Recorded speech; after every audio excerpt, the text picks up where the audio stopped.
Viral at mainit na pinag-uusapan sa social media ang kapamilya actor na si Daniel Padilla dahil sa kanyang ibinahaging post kamakailan sa kanyang social media account.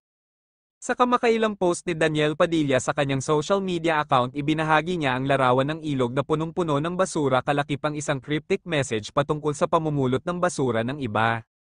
To leave the world better than you found it, sometimes you have to pick up other people's trash.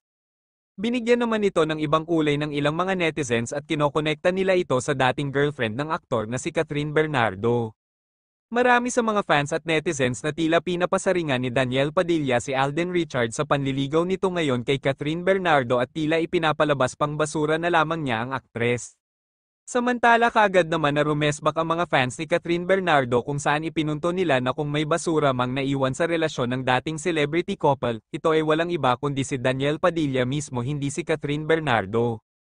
Matatandaan na bagamat hindi isiniwalat ni na Catherine Bernardo at Daniel Padilla ang dahilan ng kanilang paghihiwalay noon, marami ang naghinalang may kinalaman rito ang cheating ni Daniel Padilla based na rin sa mga inilabas na cryptic post ng mga taong malalapit kay Catherine Bernardo.